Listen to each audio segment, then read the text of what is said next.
From the views on the street, we go to bed empty hunger, to the blaring horns of a hustling city, the loudest voices of the common man got a medium to be heard. This particular administration, they were coming unprepared. It's not a bad thing to renovate the president's lodge. Through top-notch programming, unbiased reportage of news, sports, business, entertainment, and cultural documentaries, Voice of the People 90.3 FM became a symbol for 21st century media. And now, a new baby is born. Voice of the People Television, VOP TV, youthful, full of vigor and penchant for excellence in the continent's media space, exposing the wrongs, applauding the rights, dissecting the news without fear or favor, through factual and accurate stories and contents. Corruption kills three things that makes a society. Representing the interests of the people and giving them a voice. Voice of the People TV is here to stay towards building a fair society. VOP TV, Voice of the People Television, truly a voice for the people.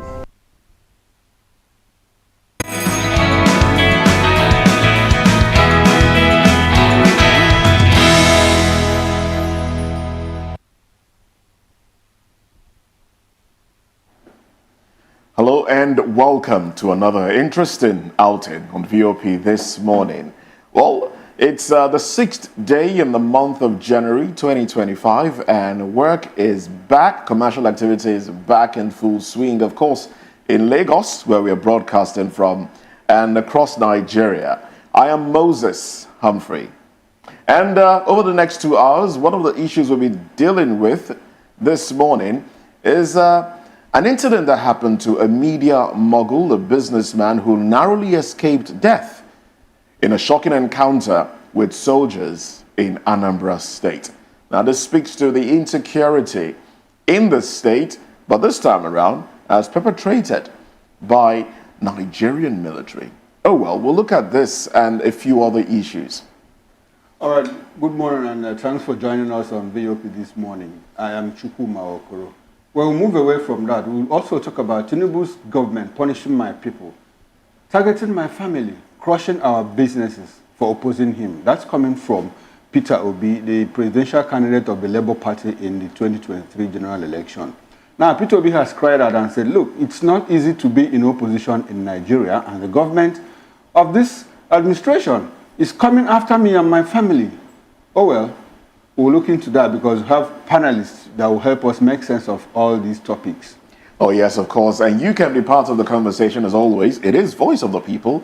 All you have to do really is take note of the number that will be scrolling on your screen, save that number up, and with that number you can send messages, WhatsApp messages, you can send WhatsApp videos, 1-minute videos of yourself commenting on the conversation that we're having. You can also drop your comments underneath the live stream on YouTube where we're broadcasting from. On YouTube, we are Voice of the People TV, and on other social media platforms, we are at VOP TV Live. Now let's get into a few other issues that are of concern before we look at the papers now. President Bola TINUBU is set to leave Lagos and today, actually, heading to Accra, Ghana, for the highly anticipated inauguration of Ghana's president-elect, John Dramani. Well, all eyes are on the ceremony as leaders gather to celebrate democracy. Well, right after the elections, Dramani, who got re-elected after being ousted in 2017, is lucky to be re-elected for a second term in Ghana.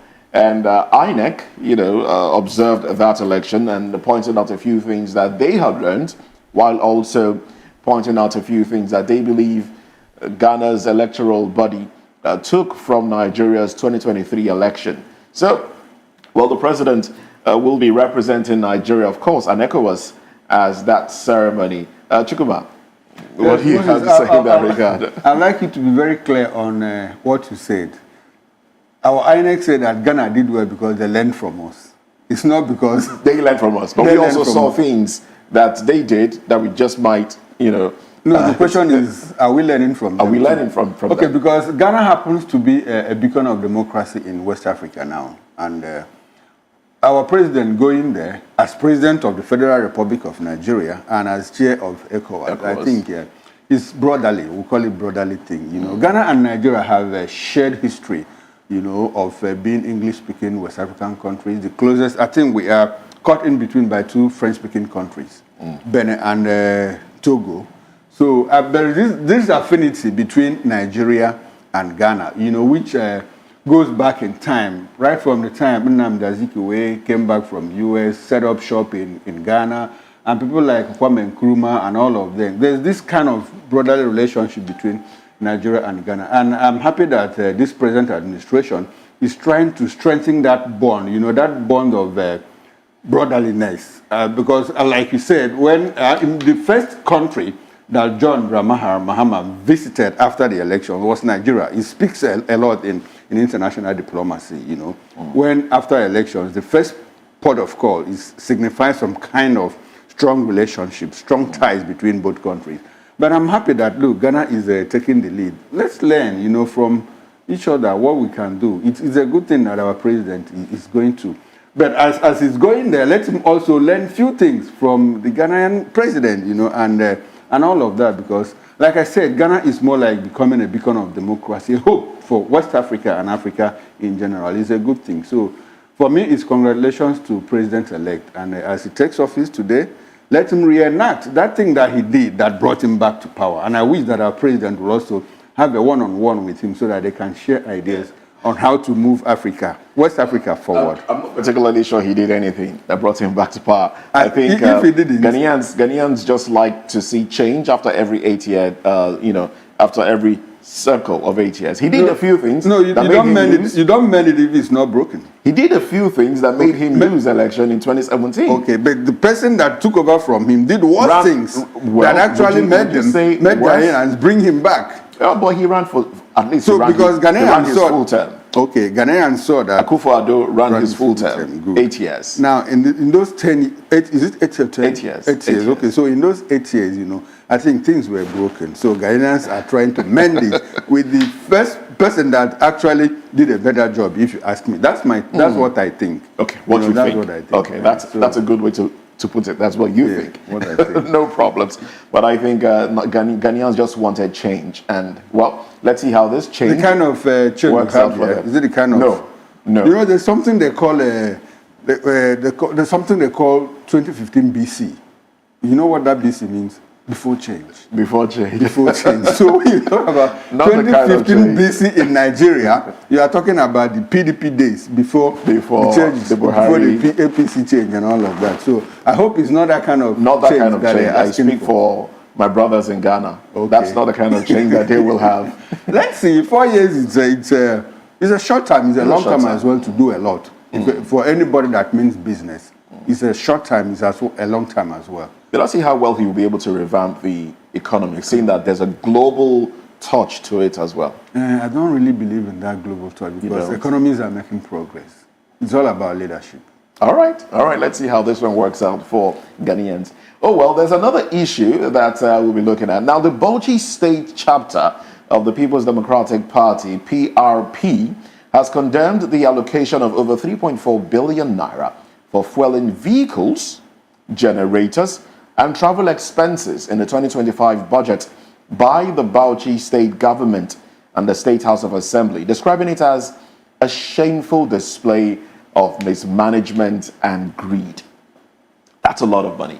Well, let's break it down a little bit, Chukuma. Now, when you look at, I had to look up the 2025 budget across states and MDAs, a few allocations that they have put out for generator. Now, for Bauchi State, the government actually has earmarked 1 billion naira for fueling vehicles and generators. I'm going to hold on to, put inverted commas on generators. Okay. And I'll come back to it. Now, And that's for the state house, the government house. Now, with 500 million designated for vehicles and another 500 million for generators. Now, if you go to other MDAs, federal ministries, departments, and agencies, there is a collective, about 593 MDAs plan to spend approximately 40.81 billion naira on the petrol, diesel, to power their generators in 2025.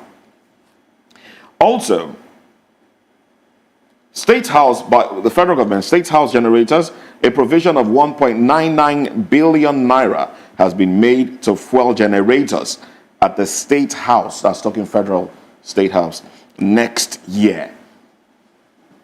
This is a lot of money for fueling generators. A lot of money, you say? A lot of money. In Nigeria? Oh, yes, it is a lot of money. Nigeria, and the reason I say that... Nigeria, that is a very wealthy country. And you are I know you're being sarcastic. And the reason I say that is because the world is moving away from generator, fossil fuel, and the rest. We should be thinking solar. And the government came up with CNG. So why can't government MDAs, government houses across the country, states, focus on CNG and take the pressure off PMS instead of allocating so much, 1 billion. 500 for this, 500 it's a lot of money. The way you talk about 1 billion. I know we talk in trillions now in Yeah, Nigeria. exactly. But That's the point. That's the point. But So, see, if you take that and embrace that, you will start to see 1 billion as a small amount of money because, truly speaking, it's not small. because the people that are talking about this money don't see the way you see it. They see it as small money. For me, it's what I call deja vu. Because it's like something I've seen time and time again. And I'm not overly impressed with what PRP has come out to say, because if they were in government, they will probably do the same thing. So my take is not to help PRP, but my take is to more like elaborate what I think is the unthinking irresponsibility of leadership. Now, 1 billion naira is massive. And we have 3.4 billion naira now. Do you know that with 2 billion naira, you can actually build a small power generating system that serves a portion of that Bauchi state. And it comes to stay forever. The only thing you do is, if it is hydro, if it is thermal or whatever, you look for a source of energy and put it. You talked about CNG, you talked about gas, you talked about solar, But this thing is recurrent. It will just be blown, just like that, and you go. Next year, they'll still budget the same, or even more. Even more for the actually. Same, for the same subheading. So you begin to look at how much you called out, 40 billion naira across MDAs. For 2025. For 2025. And next year, trust me, it might be up to 60 billion naira and all of that. Yet, these things are recurrent. So if we have a leadership that is forward-thinking, that is forward-looking, what they simply do is, okay, let's see how we can maximize the little that we have, put up a structure. Before President Buhari left, in all his infamy, he was able to remove electricity generation, power generation, from the exclusive legislative list and put it, in concurrent, where both federal and states can legislate on that matter. Since then, we have only one state, Akwa Ibom State, that has made effort to build power generating sets. No other government has done that. Yet we keep talking about restructuring is the problem, the constitution is the problem. He also removed prison, correctional facilities, from the exclusive legislative list and put it in the concurrent. Since then, how many state governments have been able to say, okay, let's build correctional facilities? Even railways. He removed railways. Moses, do you know that state governments can build railways from one end of the state to the other to ease transportation? Of course. But nobody is doing that. Lagos State is doing so. Lagos State is doing that, yes. And Lagos happens to be the only state doing that. Lagos is always a step ahead of others. But no other state, because in the first place, you talk about taking up the pressure on PMS, fear. Because if the rail system is working, if you work in Ireland, you can actually come from Badagry. Can actually come from Ikorodu and all of that and go back home without having to crowd the road with vehicles and all of that. It also reduces our consumption. And then all of traffic that. too. Reduce So traffic we as have well. a leadership that is centered on the now and here and now. They don't look forward. They are not thinking forward. It seems to be a problem. Look at how much we are looking at, 3.4 billion naira. That will just That's go like in one state alone. In one state alone. In one state. They can also go into regional power production. Not east. They can collaborate. One state, like 3, 4, 5 states, and do something that they will share. But everybody is looking up to the federal government. Everyone is looking up to the federal government. We can't grow in this direction. That is the direction we want to travel forever. My goodness. Oh, well. Those are some conversations that Nigerians are talking about, and I do hope that the leaders of this country will take some time off and listen to the postulations of the people and the cry of the people, and try to take some advice from the people and implement some of these things, and we'll probably see change in Nigeria. Oh well, let's move away from that conversation. Let's take a look at the papers now. Stories that made it to the cover pages of the dailies, and that will be after this very short break. Join us again.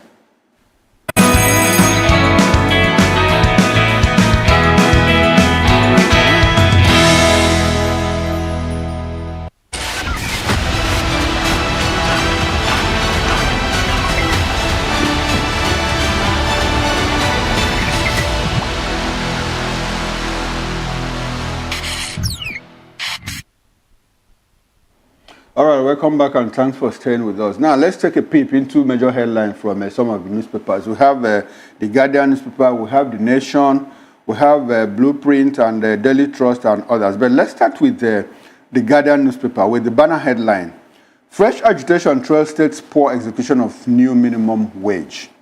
That story is on, yes. We also have... on top of the nameplate, you have TINUBU hails Mba for repositioning Enugu for economic growth. Recall that commissions multiple projects. The president was in the southeast on Saturday in Enugu in particular, where he commissioned some projects executed by Governor Peter Mba. There's a photo up there of TUC, NLC chairman and a group of people still talking about minimum wage. Now, Peter Obi decries intimidation, insists on fighting for better Nigeria. That story is on page 7. INEC denies plan to destroy 6 million unclaimed PVCs. You can find that story on page 2. Now, terrorists killed Mieti Allah chairman, 3 others in Katsina. Insurgencies, insecurity to end in 2025. CDS tells personnel. That's the Chief of Defense Staff. There's a picture of the president with the Governor of Abia State, flanked him by the right, Peter Mba on his left, and the Deputy Speaker of the House of Representatives, Ben Carlo, and the Works Minister, Dave Omahe, when he was trying to cut the tape to commission a project in Enugu State. We also have Discos pay 137 billion naira to TCN amid persistent grid collapse. That story is on page 6. And the bottom strip headline, 4 feared dead. Property destroyed as petrol tanker explodes in Delta. That story is on page 12, and that's all from the Guardian newspaper. Well, I saw that one. It was a horrible sight indeed, with houses burnt, especially at this time of the year. Oh, well, let's move away from, let's go to Nigerian Tribune now. No, there's a story I saw on the Punch newspaper, so I'll just stay with the Punch. Okay. It's the banner headline on the Punch newspaper. New virus. FG tightens monitoring to quarantine China passengers. Experts demand proactive steps as new virus surges in China, ravages children. And that one is called HMPV. Yeah, that's the HMPV virus. Well, I don't know what that means for now, but we'll look into that one and give you more information.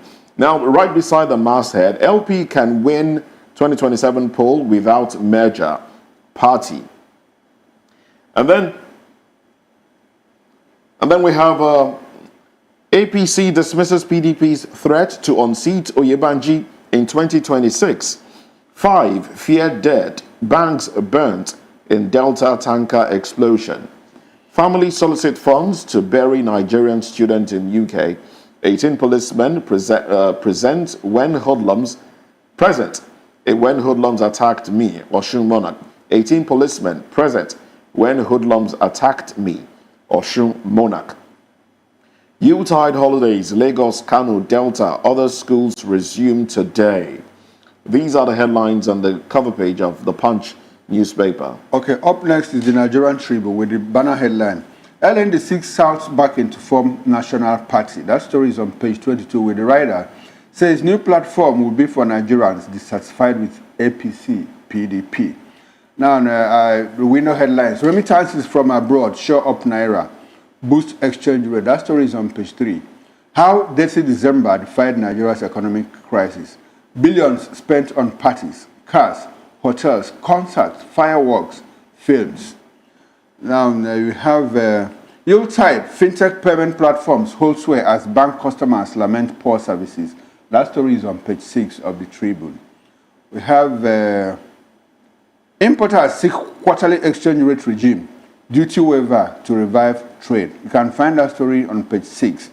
Onion farmers link price hike, scarcity to flood, climate change. That story is on page 4. Ribadu Adeboye Enenche listed among 100 most reputable Africans. That story is on page 4. And we have outcry over persistent power outage in Epe. Residents to embark on 30-day protest. That's all we can take from the Nigerian Tribune. In fact, that's all from the Nigerian Tribune. Let's move on to another paper. All right, and so from the Daily Trust newspaper, the banner headline here reads, 2 trillion naira power projects stalled. Accountability, PPP key to reform, experts say. And then right beneath the masthead, bandits kill Miyetti Allah chair, kidnap wives, daughter. Chicken sellers slash prices amidst low patronage. New virus hits China, over 5,000 hospitalized in UK. Okay. WAEC introduces receipt exams for candidates. I take that one again. WAEC introduces receipt exams for candidates. Drug trafficking. Saudi Arabia releases 3 Nigerian women after 10 months in jail. Aren't they lucky? 4 killed, bank raised in Delta tanker explosion. Tax reforms, Northern elders, Katsima, urge more consultations. All right, these are the headlines from the cover page of the Daily Trust. Okay, now let's quickly run through the Daily Times with the banner headline. President TINUBU preaches unity in Southeast. And that story is on page 2. On top of the nameplate, you have 2027, Kwakwanso bombs not, accuses leaders of falsehood. Now, there's a picture there of Joshua, that's the boxing family, you know. We have Niger government to support Nigerian Air Force. That's interesting. Niger government to support Nigerian Air Force. Okay, we'll look into that. Trump inauguration, Nathaniel Bassey to minister at inaugural prayer breakfast. Good one. Bauchi government inaugurates 500 road marshals, warns against corruption, indiscipline. SERAP alleges missing 825 billion naira, $2.5 billion in NNPCL again. Now we have the bottom strip headline, fight against insurgency. CDS commends troops, calls for improved efficiency. That's all from the Daily Times newspaper. All right, and so from the New Telegraph, we have these headlines. CBN, non-oil export earnings up 25.3% to $6.03 billion. Startups, Nigerian firms, others raised $550 million to emerge tops in 2024. Farotimi, Emefiele, Obiano, Sirika, other cases that will shape 2025. We are set for January 10 election, Ohaneze Electoral Committee, as 2 aspirants from Rivers show interest in PG position, I beg your pardon. Nasima 2024, economic performance unsatisfactory for private sector. All right, and Ribadu Adeboye Enenche listed among 100 most reputable Africans. And then we have the bold headline there, 2027, Northern Bloc plans to register with INEC. Northern Bloc plans to register with INEC.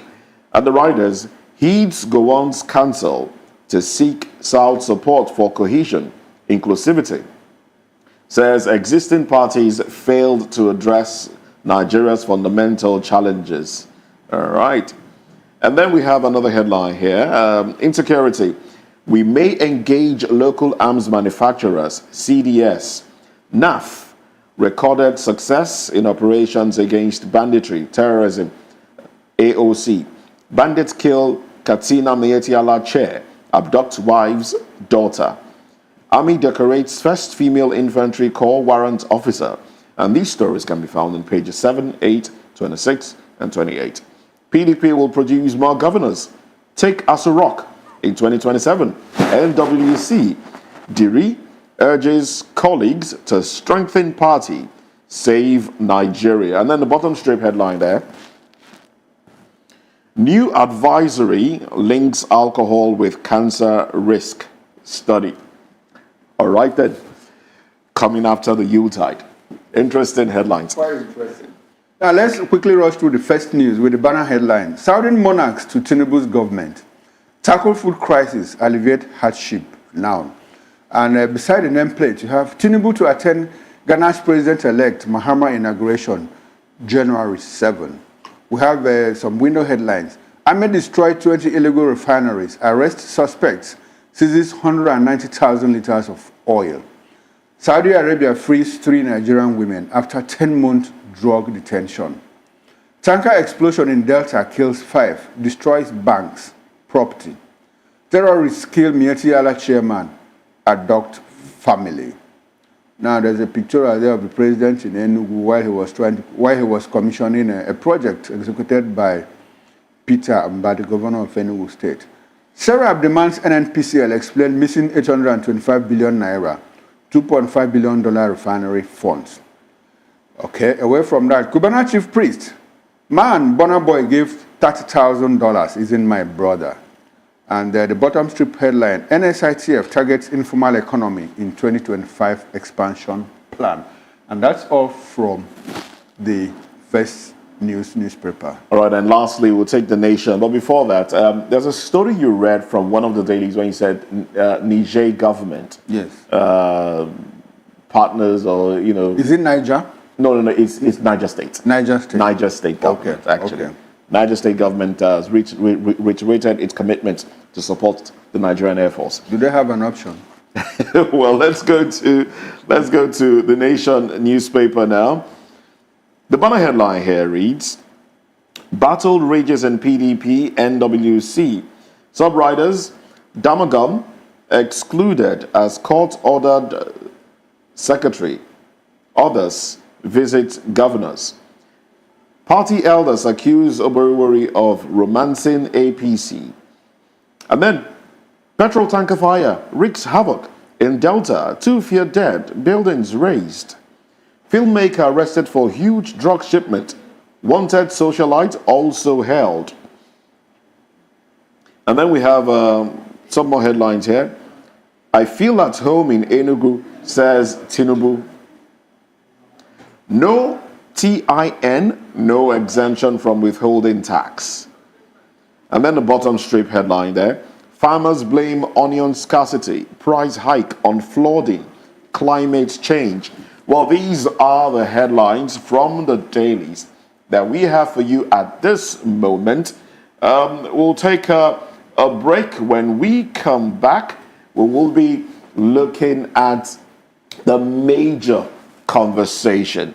And first on our plates this morning is the story by a renowned media mogul, an owner of a Lagos media outfit, who faced a life or death ordeal when soldiers on patrol along Idemili Nobi Road allegedly mistook him and his DSS escorts for kidnappers.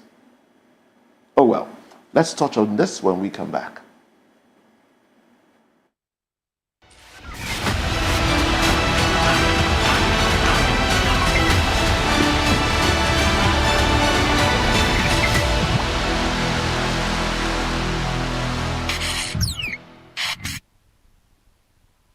From the views on the street we go to bed empty hunger. To the blaring horns of a hustling city, the loudest voices of the common man got a medium to be heard. This particular administration, they were coming unprepared. It's not a bad thing to renovate the president's lodge. Through top-notch programming, unbiased reportage of news, sports, business, entertainment, and cultural documentaries, Voice of the People 90.3 FM became a symbol for 21st century media. And now, a new baby is born. Voice of the People Television, VOP TV, youthful, full of vigor and penchant for excellence in the continent's media space, exposing the wrongs, applauding the rights, dissecting the news without fear or favor, through factual and accurate stories and contents. Corruption kills three things that makes a society. Representing the interests of the people and giving them a voice. Voice of the People TV is here to stay towards building a fair society. VOP TV, Voice of the People Television, truly a voice for the people.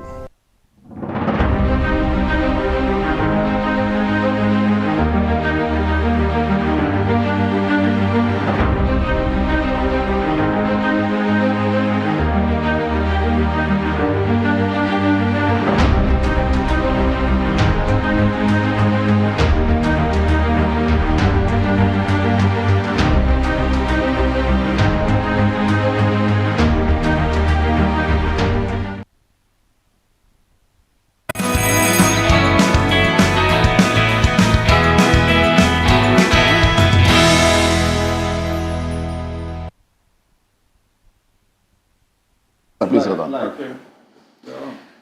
All right, pleasantries are accurate right now. Oh, well, good morning to you once again, and Happy New Year if you're just tuning in for the first time in 2025. Welcome to 2025, and this is VOP Television. Oh, well, a renowned media mogul, owner of a top Lagos radio and television station, faced a life or death ordeal when soldiers on patrol along the Idemili-Nobi road allegedly mistook him and his DSS escorts for kidnappers. Now, their vehicle was forced off the road, and soldiers reportedly ordered them to lie face down, guns cocked, ignoring repeated identification by the DSS officers. Well, the situation escalated until the patrol leader intervened, saving them from what could have been a fatal error. Well, the media mogul described the harrowing experience as a glimpse into the grim fate of many innocent lives in the southeast. Now, he's quoted as saying that we escaped death by the whiskers, recounting the chilling moment soldiers dismissed their pleas and prepared to shoot. Guns were cocked, actually. Well, meanwhile, we'll touch on that one. And then, meanwhile, a foremost civil rights group, International Society for Civil Rights and Rule of Law Inter-Society, has alleged that security forces and local vigilante groups have killed over 32,300 unarmed civilians across the southeast within the past 9 years. Well, however, hundreds of southeast residents returning home for Christmas and the New Year celebrations were stranded for hours at military checkpoints, especially on Enugu-Okwe Road, while soldiers allegedly blocked the only access road. Doing what, if you may ask? Extorting travelers' money and causing chaos. Well, some have said that as much as 5,000 naira was taken from each bus, and I got this from more than one person that just returned, that when they were traveling, they had to alight, and they were made to pay more, 5,000 naira each traveler, each vehicle. Oh well, that's well. This is what we'll be talking about this morning, and we have joining us in the studio Barrister Darlington Agumwa. Barrister, good morning to you. Welcome to the conversation. Yeah, Moses, good morning, and good morning, Mr. Okoro and Good morning, Barrister. Well, we also have right beside him there, Mr. Akin Fatunke, who is a communication consultant and a public affairs commentator. Good morning to you. Good morning, Moses. Good morning, Chikuma. Good morning, Barrister. And Happy New Year to viewers and those who are listening to us. All right. And we also will be joined from our Benin station. We have Dr. Bright E. Onyovo Kuko, who is an activist and also a public affairs commentator. Well, he's not in yet, and when he does join the conversation, we'll let you know. Oh, well, gentlemen, it's a new year. It's a new year, but the problems that we're talking about seems to be old enough, not even new, because they have persisted over the years. Now, the figure reeled out by this agency, well, I don't know if you, Mr. King, I don't know if you want to accept that figure, but I would want to take it with a pinch of salt because it's a lot. 32,300 civilians might have been killed by Nigerian soldiers in the southeast. How does that make you feel, even if it's not exactly that amount, the thought of it alone? Makes my blood cold. Shivers run down my spine. However, Moses, to contextualize, what I thought I had was the NGO giving that number, alleged, they used the word alleged, and that they attributed the bloodbath to soldiers and local vigilantes. So, so which ones are soldiers, which ones are local vigilantes, one. Secondly, which ones are pretenders, which ones have gone, like we have in other areas, but essentially in the southeast. People who have just gone to don security uniform and perpetrating a lot of mayhem. I also know, and it may not be an exaggeration, Moses, because the NGO said, unless if I didn't hear it properly, he said in last 9 years. 9 years, a lot of blood has gone down in the south, elsewhere, but particularly in the southeast. No doubt about that. We also know, and I hope the numbers that they are parading will be non-state actors who have had to go sack other residents who have decided to come out when they said, no, you should not come out, and what have you. But all put together, it is horrendous, it's unacceptable. It therefore, in my honest opinion, calls for a rethink and a refocus on the security architecture that we have everywhere, but particularly in the southeast. In the southeast. All right, Barrister Darlington. Yes. Your take on this, when you first heard this news, and you know we've talked about the militarization of the southeast. Well, this involving both soldiers and vigilante. You are from that part of the country. How does it make you feel? Bad. Moses, bad. The method that you have to travel with DSS escort, is it everybody that can afford it? Even with that escort, look at what happened. You can imagine. That tells you what has been going on in the southeast. That innocent lives have been wasted, and they call them IPOB.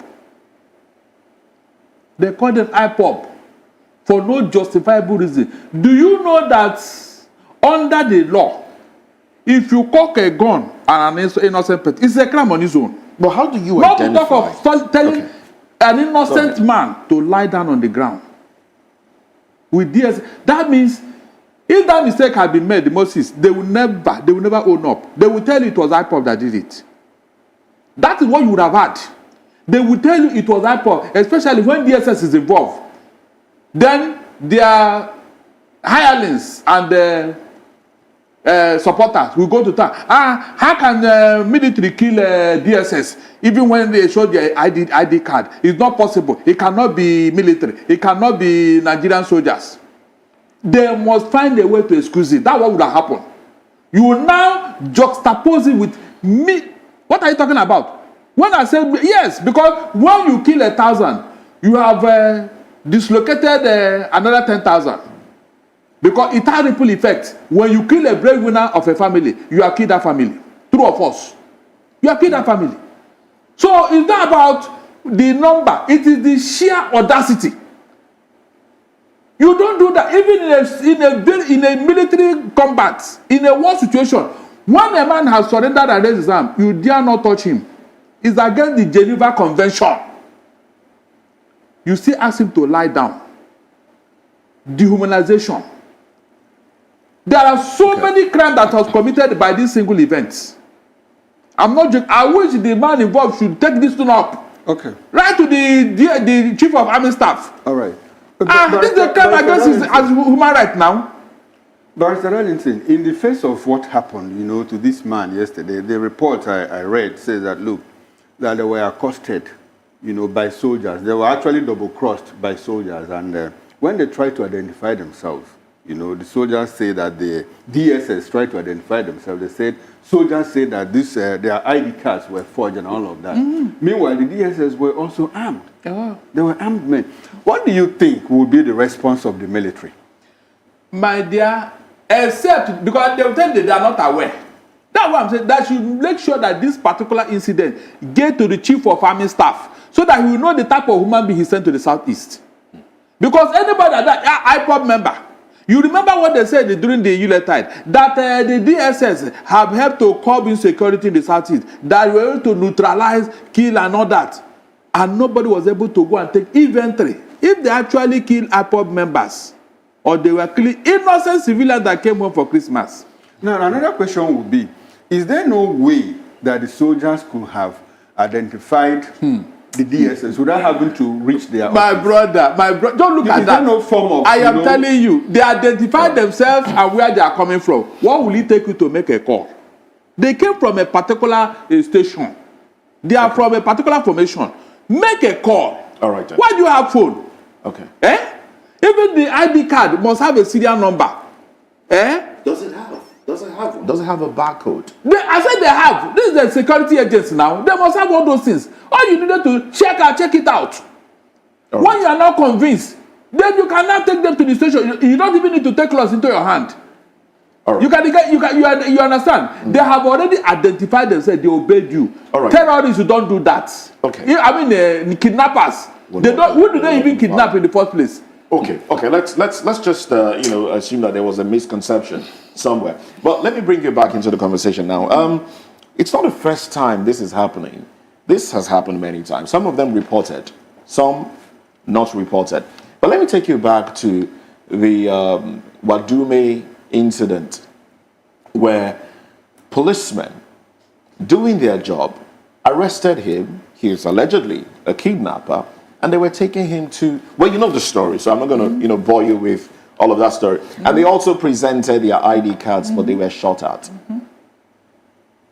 Why is there no fluidity in terms of communication? Why do we have that non-fluidity in communication between our security agencies? I'm so happy you brought the Wadube thing. And so the conception that is only in the Southeast that this happens is not entirely true. No, we have never said it's only in the Southeast, but we are looking at this based on an individual. I'm referring to my fellow. No, I just wanted to set that straight. And it's not alone, really. And the point I am making, therefore, is even if it's one person, it's happened in Lagos. Happen in other areas. But we are looking at the mass concentration, and I have said, look, that should not happen. And at the same time, I am careful in my communication.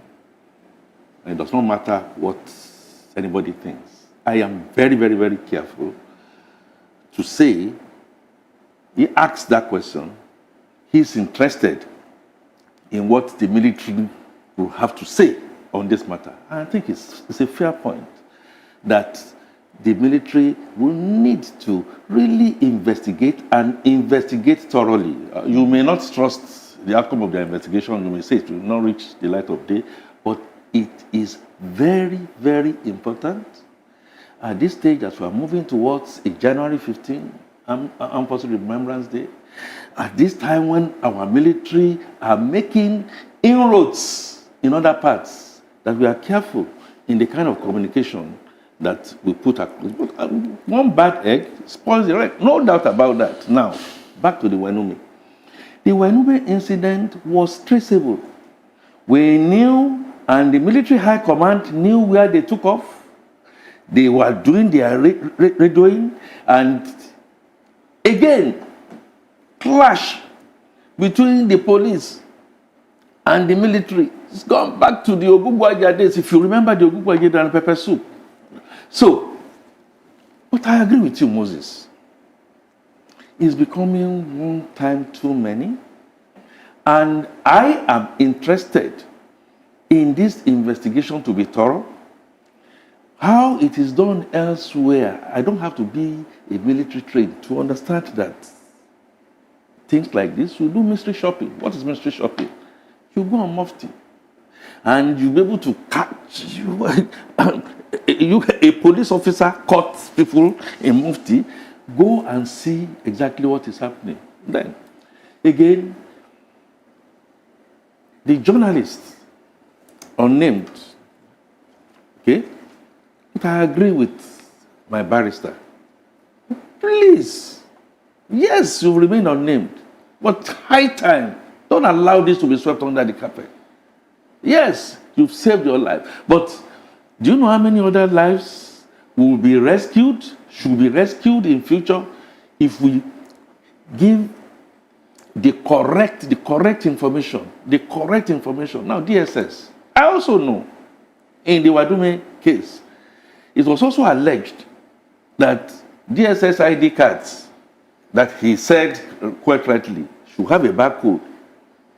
Sometimes when they go to sack some of these people, they go away with their rifles, they go away with some of these things. So I am saying investigation at the end of the day will really establish. We just gone through one. Is it in Abuja? Or is it in River State? Where they said police were doing certain things and the police high command have said, no, it is fake. In this day and age, yes, while I agree we should be very, very careful, but very quickly, the military high command must swing into action. Okay, now let me investigate this and let the public know the outcome of that investigation. Sorry, please. Let me button at this point.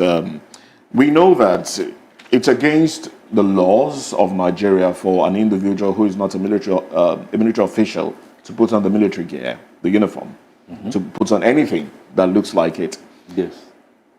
How is it so that imposters have constantly held sway? Imposters have held sway in parts of the country, wearing the military gear, and we have the military giving excuses. How is it so? Like I asked, the question I asked earlier, which I don't think was actually addressed, is the lack of synergy and communication between our military outfits, police, army, and the rest of them. It's not just lack of communication, it's been there all. Why do we have that? Why so? That is part of the bane of the society that we know we have. Please, there's no need for us to continue to pretend. I'm not trying to justify it, but it is the utmost truth. When this president came on board, if you remember, maybe about the second or third day after his inauguration, there was, part of the things that he said was that, look, I want to make sure that I don't want to have silos. And one of the things that he intervened in the DSS in Lagos here at Ikoyi. It should not happen. It is absolutely unacceptable. Somebody has to kick the can if investigation has been done and whoever has been found wanting. I also say to you, Fella said, uniform na cloth, na tell they sew am. That's uniform. That patrol that has been identified, investigation will identify if they were genuine uniforms. You can have fatigue that somebody has got to fake. We are not in normal times. We know that. But having said all that, we know we have this shortfall and all that. We should investigate. I think it's also high time. It's high time that we look at the Southeast again in terms of over-militarization that we talked about. I don't know the security reports some people got and all that, but it's still not. But I agree with him on one thing. Even if these people were kidnappers, if they were kidnappers, or they are kidnappers, yes, you could do your sabotage. Yes, reinforcement, if it's not coming very fast, you may find yourself being subsumed, but you don't cock your gun. Okay. You don't, it's rule of engagement. You don't cock your gun just anyhow. Let's, in my opinion, wait for proper investigation to be taken, and with a long-term position that I'm beginning to hear from Enugu, that stay at home is no longer going to be acceptable, whether that we are going to be able to enforce that or not. But innocent lives also needs to be protected. Okay, all right. Thanks very much, Mr. Kim. You seem to be tiptoeing around the issue of lack of signage between service organizations, security organizations. But Barrister Darlington, let me bring you into the conversation. Okay. Now, the issue is with what happened to this man yesterday or day before yesterday in Anambra State, and the extortion that is going on in the Southeast, even this kidnaps, happen in earshots of military checkpoints and all of that. How do you paint the role of the military in fighting insecurity in Nigeria as a whole, with particular reference to the Southeast? The role of the military. What is going on in the Southeast is a deliberate act by the federal government to dehumanize the Southeasterners. If not, ask yourself, why would this extortion continue unabated? Is that not this type of thing that degenerated to this level, that every other person in the Southeast now is a kidnapper, is a terrorist, is an IPOB member? That is the impression being created. If not, why would you see a man with the DSS escort, with all the identity and everything? You still reduce him, you dehumanize him, you took away his human rights all of a sudden. Do you know what would have happened if this extortion along the road had been taken out? Do you know what would happen if the federal government had issued an order for the military to get away from the South? Because we have asked them, leave the Southeast. They refuse. They refuse. Yes, I said, don't. You have policed us enough. Under your watch, things are getting worse. Leave us alone. Leave us alone. Let us see. Let us see how IPOB will now be killing the whole Easterners. Let us now know who is behind it. But they refuse. So this problem was created by the federal government because they refused to do the needful. A lot of people. The Wadume you mentioned, hold on. The Wadume mentioned, that one is a separate entirely. I mean, it's a different kettle of fish, because in Wadume's case, you and I know what happened. Wadume was acting with both the military and the police. He's a kingpin. Today, they have released him. Mr. Okoro, Wadume is even holding court. The day he came back to his village, it was a fun fair. So how will you compare it with what happened with this gentleman? And this is one out of many. Mr. Okoro, some people who traveled may not come back, and you may not hear the story, you may not hear the news, because it happened in one remote village or whatever. Are you telling me that this was the only incident that happened in Southeast? The answer is no. So why is it that the federal government under TINUBU have refused to listen to good advice?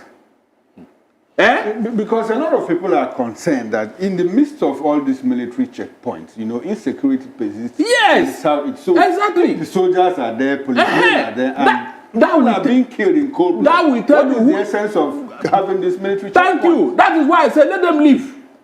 Mr. Okoro, let them leave, because we have discovered that they are the part of the problem. Let them leave. Make me see how the Southeast has become a terrorist region all of a sudden. Let them leave. Why do you think the governors are not very pushful in asking the military or in asking the president to take out these. They have said so. They have said so. It's just that nobody. The president is not listening. No, yeah, they are not listening. Just like every other advice we are giving. Mr. Okoro, just like every other advice we are from Nnamdi Kanu to the marginalization of the South. I like the fact that you brought in Nnamdi Kanu. Have you not given advice? When certain governors, are accused of asking the president to keep Nnamdi Kanu, the president listens to them. But when the governors ask him to take out the military checkpoint, the president doesn't listen to them. So why is that contradiction? That means he is exploiting the situation.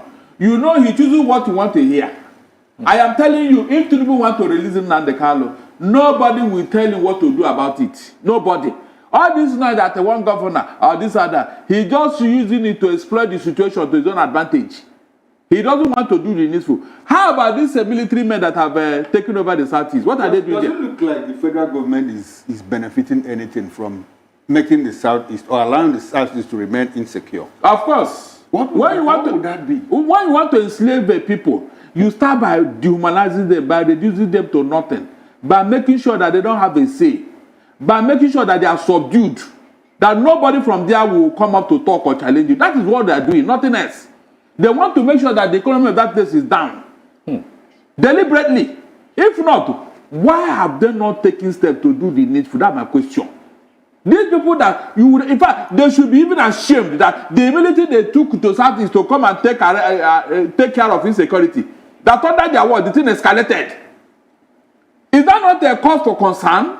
That I sent you there to go and stop something, and under your word, the thing escalated and got out of hand, and yet you have not found a solution to it. Rather, you are harassing and dehumanizing and killing innocent people. Killing innocent people. Mr. Okoro, if you see any young man in the streets of any city in the Southeast, go and check that young man. You see, Barrister, it's quite interesting. You know, recently, I think within the week, a federal high court led by Judge Justice Omotosho released 50 IPO members who were accused of terrorism. Exactly. But the judge looked at the case and said, look, there is nothing incriminating in what these people did. They are not terrorists and all of that, and let them go. So what does that speak to the fact that the IPOB has been wrongly profiled in the Southeast? Meanwhile, IPOB has come out several times to say, look, we are not the people behind the carnage in the Southeast. So what's your reaction? Nobody wants to listen to such things. Mr. Okoro, do you remember that IPOB I told you, give us the security of the Southeast, and if one person die, hold us responsible. Mr. Okoro, what other evidence do you need? If these people are terrorists, can they say that? Not once, not twice, not that up to time they have said it. Allow us to secure the Southeast and let us see whether one person will die. Mr. Okoro, is that not enough reason for the government to say, okay, since we want peace in that place, let us see whether they can do it. Is that not okay? But Amoteku is working in the Southwest too. Amoteku is working. But in the Southeast, that one cannot work. No, but is it the federal government that stopped the embargo from working? Is that what? Is it the federal government that stopped the embargo from working? From working? Why haven't they allowed them to do what they asked them to do? They allowed the Amoteku to... Yes, now. Yes, they can allow it because you know the reason. Look, whatever is going on in the South is out of sentiment. Okay. Religious and tribal sentiment is what is driving it. All right. Whatever happens elsewhere cannot happen in the Southeast. Ask yourself, why is that place being militarized? What? Why? Thank you very much, Barrister Darlington. Mr. Akinau, you obviously have something to say. Oh, yes. It's very, very important that I have to say this because I'm on the same desk. I disagree with a lot of the introductions my revered gentleman is making against the federal government. It is not my view, and it's not the view of quite a number of people. So let me put that across. I also want to say that balancing myself on the questions you asked, started to say that it's unfortunate, while some people will now begin, and from Mr. Okoro's question, tending towards genocide against IPOB. That is a separate subject entirely, and all these have history. What happened is that soldiers are now being accused of unfortunate incident that happens to one man. That is what we see in focus. But you expanded it rightly to say, it's becoming one time too many, and we've cited a number of 32, which we are not at war, really. But situations where I don't have to be an Igbo man. I have seen situations where people decide, the Igbos decide that they are going to go out, and they are being taken out. No sane government, if we say continue to be a federal government, no sane government would say they are going to close their eyes and begin to say that, yes, if you now then say that, the thing is now becoming, excessive, it's also excessive elsewhere too. We had soldiers who were supposed to be guarding the Chibok girls, all that the notes of their, and so when you are now saying that coordination has always fallen down the cracks. It's improved. Sorry, Mr. Aki, were the soldiers sent to guard the Chibok girls before they were kidnapped? No. Excuse me. Okay. Please go back and read the story. No, I just asked a question. Were the soldiers sent to guard Please the Chibok go girls? back and listen to what I am saying. So what happened? All I am saying that please. Mr. Aki, Go you ahead, don't go ahead. Listen. If you ask said a question, something. then allow me to answer your question. A military post was not far away from the school. What are you talking about? Good. What are you talking Why are about? you getting infuriated? I'm getting infuriated because soldiers were sent to guard the Chibok girls, and I asked you, were soldiers? I said soldiers were near. But you have said something. I also said soldiers. This is more like double speak. You have said two things at the same time. No. Shouldn't I interrogate Between you and your guests, you can continue to do whatever it is. Shouldn't I interrogate you? No. You are not interrogating me. No, shouldn't I ask You you questions? are if you ask me question, then allow me You to are answer. contradicting yourself. You can, no, I'm not contradicting You myself. said, you if did. you do not understand what I am saying, you came as as a host, and you are talking about the fact that IPOB is being wrongly accused. No, you can't say that in Nigeria. You cannot. It wasn't a question. No, they are. You cannot. You cannot say that. As far I am not the type of person that the two of you are going to intimidate here. All I'm saying is that soldiers have been accused. I have made the point as a communicator that let's be very careful. And you went all around and said whatever. So I would appreciate if you could just respond to the questions asked and what is the question? Through gaps. Okay. Now you talked about you've answered a few questions that let me stay with you on this one. Now, the role of non-state actors. Sometime not too long ago, if you do recall, Asarido Kubo said a few things where he was quoted as saying, look, that he has held military operations in the north and the southeast for the federal, for the FG. He has held operations for them. Yes. And Nigerians were asking the question, okay, if he has held operations on behalf of the FG in the north and in the south. Yes. So not just the southeast now. Of course not. Thank you. Let's not. That's my point. Okay, if he has go held ahead. operations, what sort of operations could that have been? Have you asked and yourself? why hasn't he been called in Have you to asked answer yourself? proper questions? Are you aware of Tantita and Tompolo? Are we now sitting on this table and now saying that this is the first time that we are getting state actors? Nigeria has gone downhill. No, the focus today, if let's not listen. mix things up. Now, you are asking of Asari Dokubo. Yes, please. But I know that the Nigerian military has put Asari Dokubo and said, look, what you are saying is wrong. You will not tell now, yes. If a man says that he has held military operations, and you do recall the braggadocious manner in which Can you these tell me statements which were military made? operation specifically that he held in the north? Please, just answer the question. No. If a man, if the man says that he has a held, man can make. I can sit here in your studio and I can make so many spurious things. The last I know was that Charlie Dokubo was saying that in his Niger Delta area, road density should happen. That's what I heard.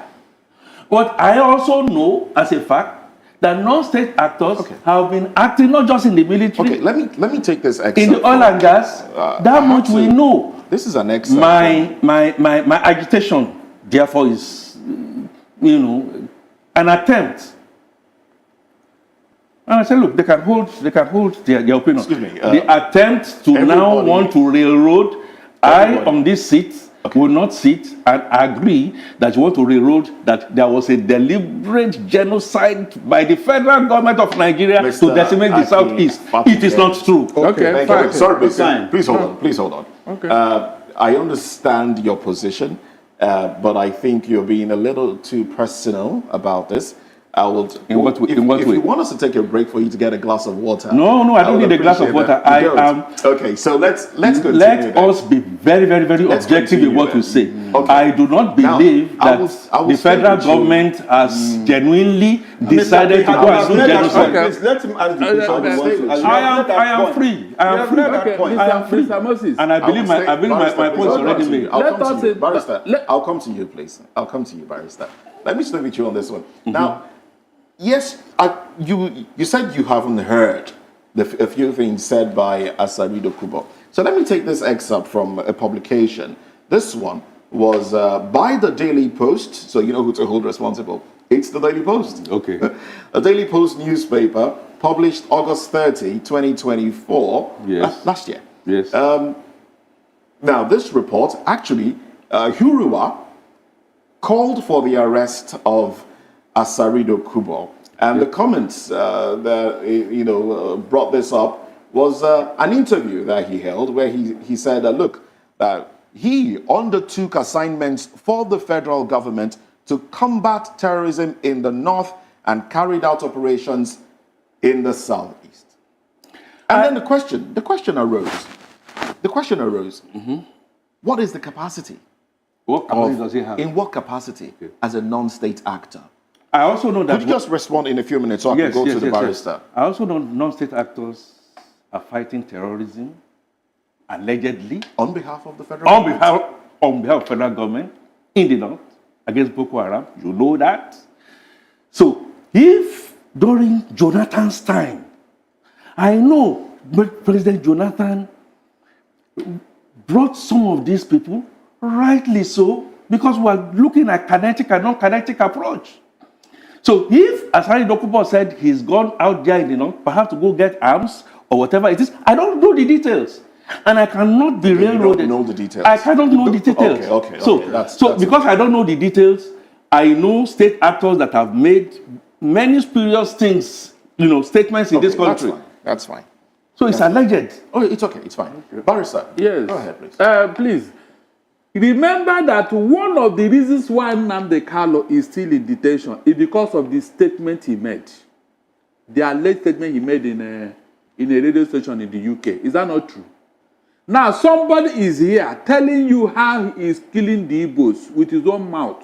Not once, not twice. In fact, the press conference he made... But he didn't say killing the Igbos. He said carried out operations. What is this? Hold on, he said it. Well, let me hear. Who says it? Asari Dokubo, Please. He said that his forefathers killed Igbo, that he will continue from where he stopped. Asari Dokubo said it. I don't recall hearing. But you may not hear. You may not hear this one, but I'm telling you now. Okay. Call him out. Okay. Call him. When he was boasting how he had been killing the Igbos, he made a press conference at Aso Rock Press Gallery, where he said how he had been helping TINUBU and even Buhari. Okay, why would such a person... Hold on, please. Why would such a person be making such a statement? Who is he? Who is Asari Dokubo in the scheme of things? The last time I checked, he was never in the military. Did he hold a press conference in Aso Rock, where he was given all the privileges? On what ground was that going on? And he said Asari Dokubo said that he is a military contractor for the federal government.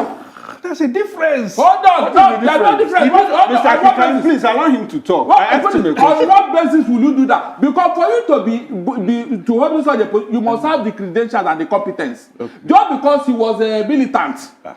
Is that what gave him the right to be doing what he's doing? He said recently that his men are fighting side by side with the military at Uguta. Is that one he That's the military contract he's talking about. He's a military contractor to the federal government. Against who? Contracting to do what? For the federal government. In what way? What? Please. Yes, he's against the Igbo because he said it. I'm helping you. Yes, you're helping me. Yes, he said it.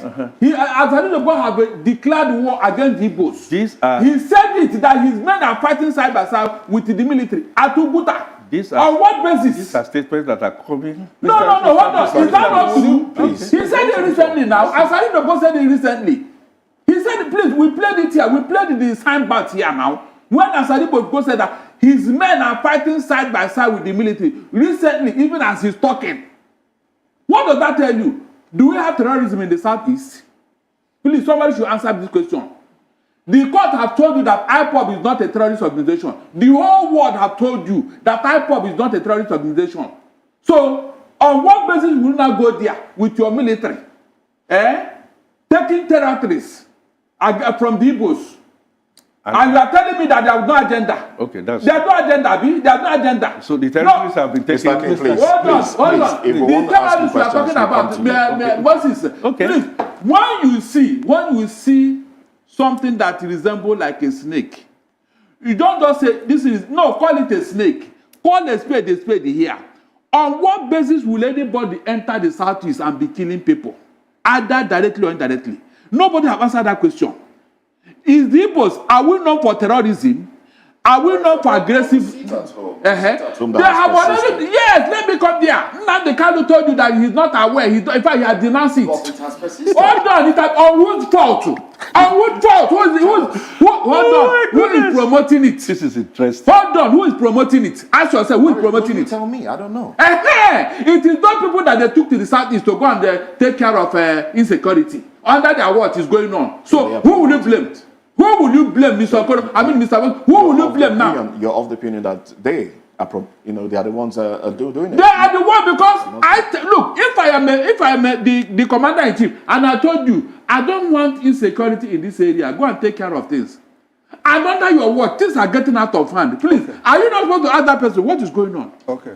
That means you are the one causing the problem. All right, very and you are the one. We have seen it happen time and time again. By the way, this security in the whole Nigeria, are you telling me that the military are not aware? When the NSA told you that the arms they bought for the military, they are selling it to terrorists.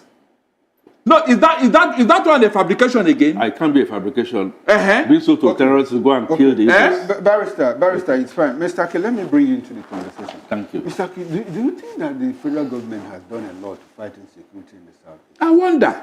Barrister, please hold on. Barrister, please. The federal government of Nigeria in the past close to about 18 years have not done well. Sorry? The federal government of Nigeria has not done well on fighting security. As a matter of fact, the whole thing, in my opinion, started during the period of Jonathan, where we had a Dasuki, and you know it. And Dasuki did quite a lot. In fact, during that time, an Igbo man that I admired so very well, Ihejirika, was fighting, and people asked him to be recalled. Who? So, the point. Who said the recalling? Who said the recalling? Look, when you are making a point, please be clear about it, so that you don't confuse people. Your people who are the people that said that you recall Ihejirika? Mention it now. You just make statement, you cut it halfway. Who said they should recall Ihejirika? Who were writing the letter to the international community? Barrister. Then if you are not deep enough to go and do your research, it is. Excuse me, please. All right. When you were talking, I left you. I allowed you to finish, and I disagreed with you. I still disagree with you. I will continue to disagree with you too. Okay. So, all I am saying is all over.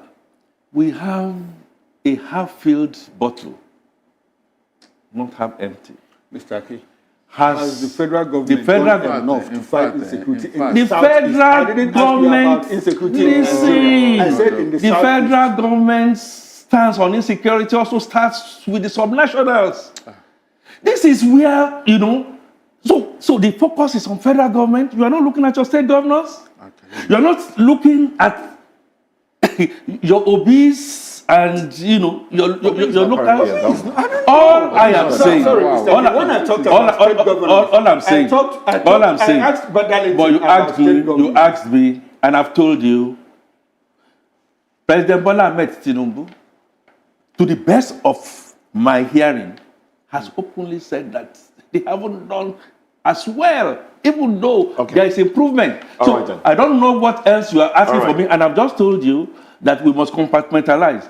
All right, If then. the focus is Gentlemen. on what TINUBU, federal government, Well, we may be thank you getting very in much. trouble. We'll have to wrap up this Mr. Moses, conversation. please, let me just interject here. Let me say something here. All right, sir. Are you aware that recently the federal government started a ranching colony in Imo State where there is no land?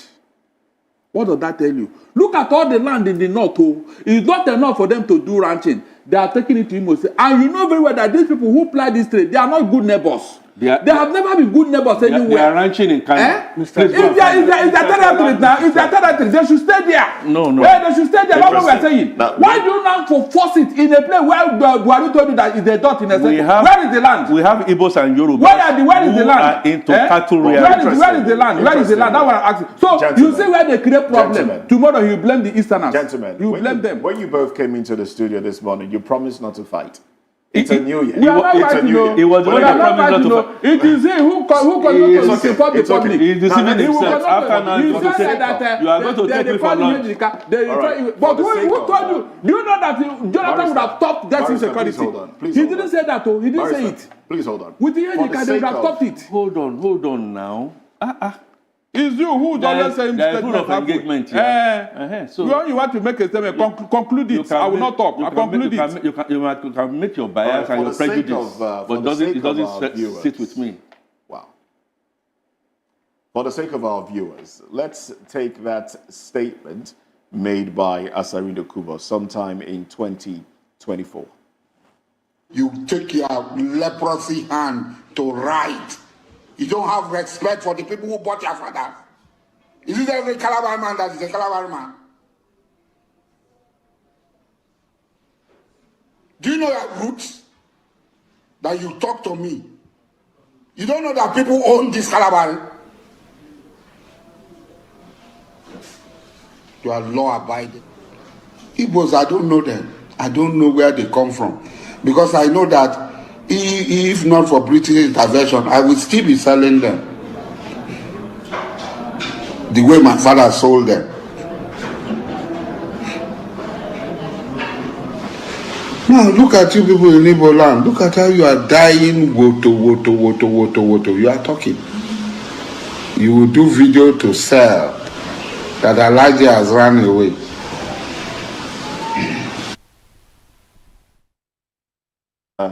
Well, that's that video that he made, and some Nigerians said he should have been brought in for questioning. There was a statement that was made before this video, and he made a reference to it.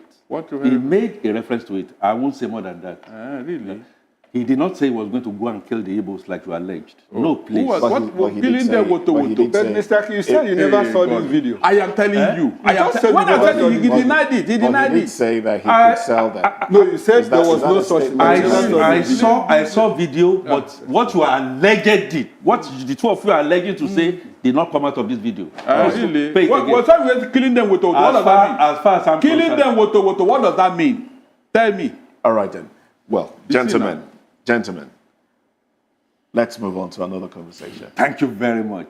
Because he will not avoid, he can't evade giving me a breakfast this morning. This matter have not ended though.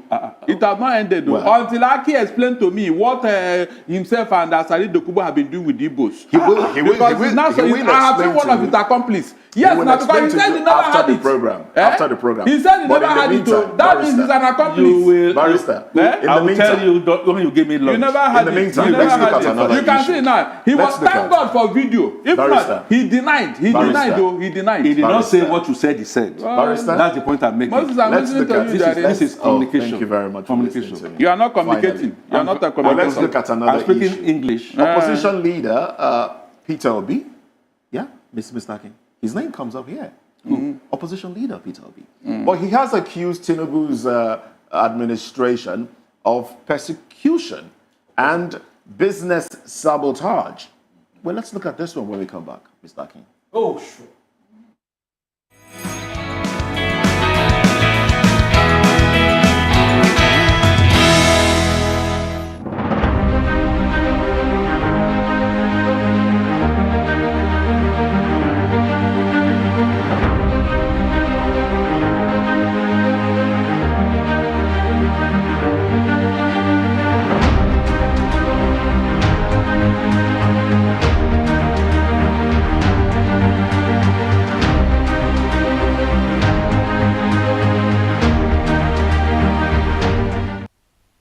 ready to connect with distinguished Nigerians around the world. The Diaspora Perspective is here to share the views of Nigerians in the diaspora on burning issues. From the street of New York, the royal cities of London, and the bustling cities of Europe, Voice of the People Television brings to you a roundtable and collage of interesting views from Nigerians in diaspora. Join the host of the show and some Nigerians in diaspora, Dr. Damages, the flagship, Show, and KJ, as they discuss the experiences, challenges, and triumphs of Nigerians living abroad. Discussing and analyzing everything from politics, culture, policies, career success, and how Nigerians are staying connected to their roots. Showing every Saturday by 2 p.m. West African Time and 9 a.m. Eastern Standard Time. The Diaspora Perspective, giving a voice to Nigerians abroad.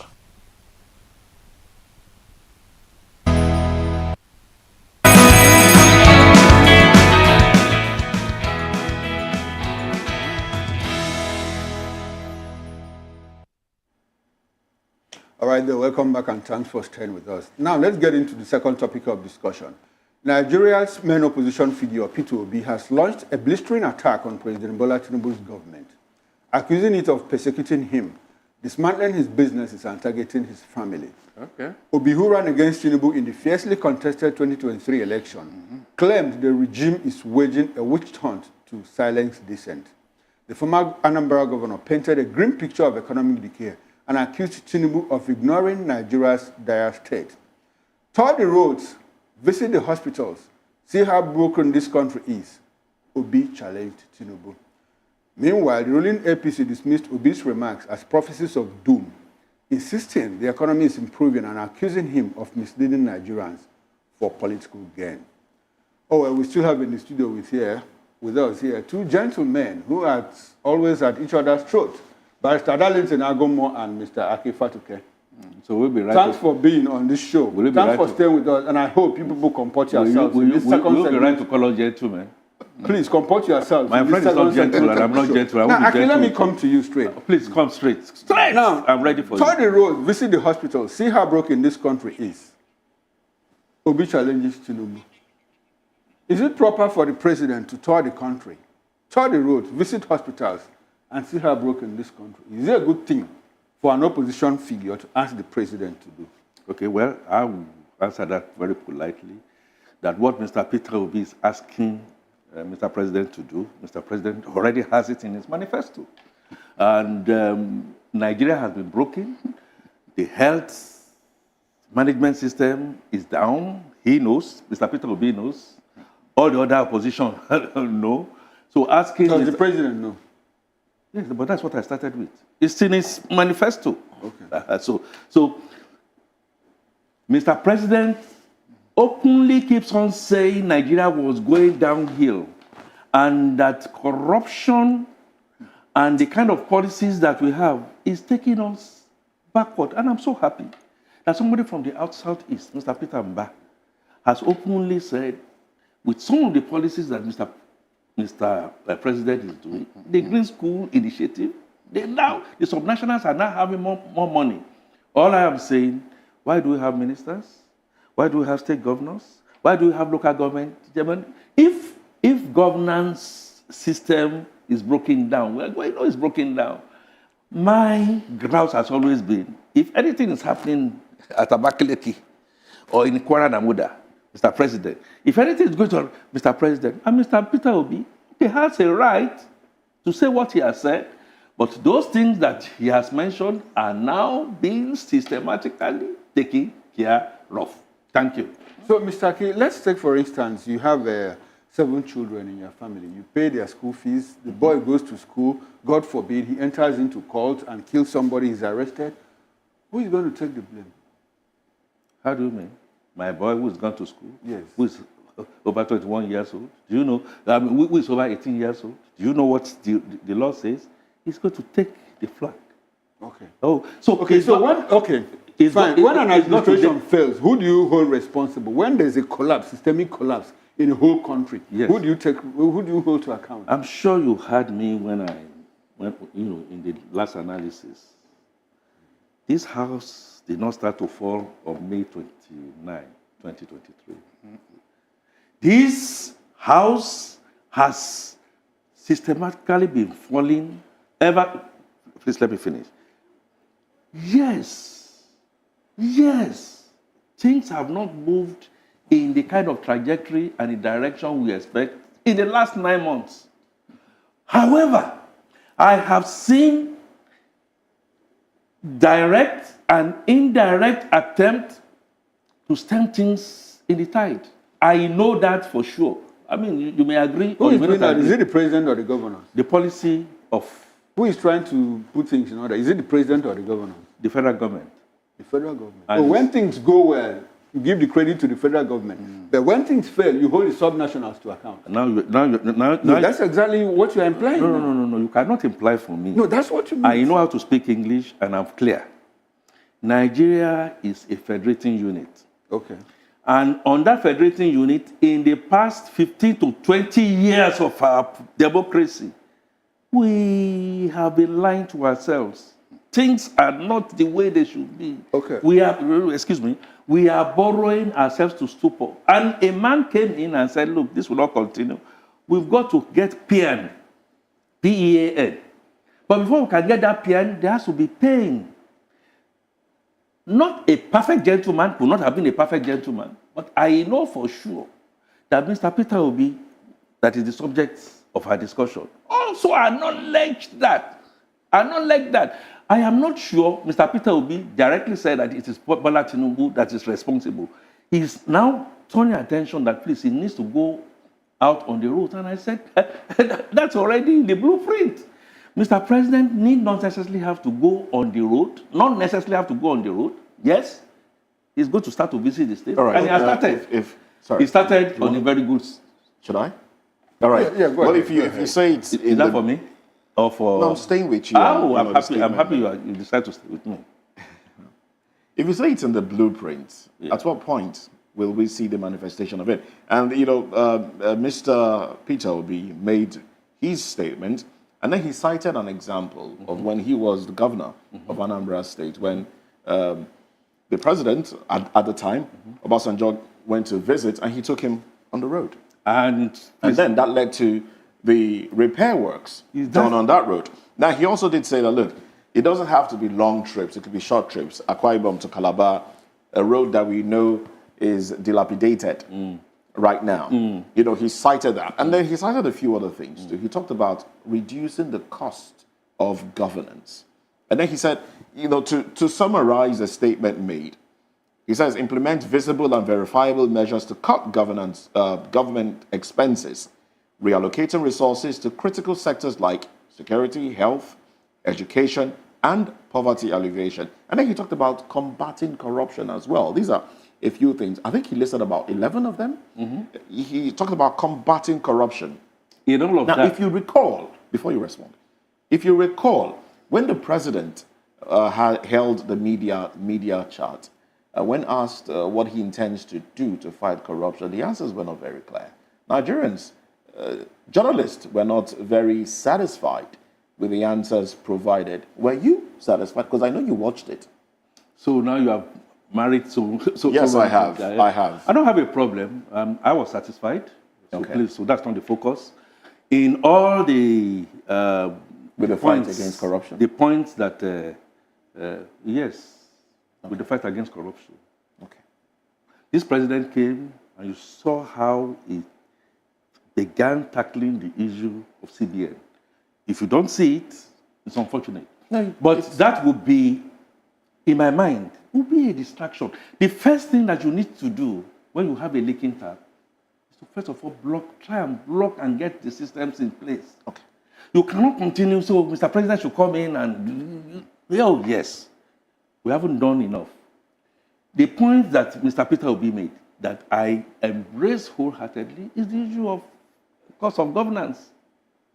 And that issue of cost of governance, again, Mr. Peter Obi, you cannot say that it is only the federal government. You don't think that's in the blueprint already? No. Excuse me.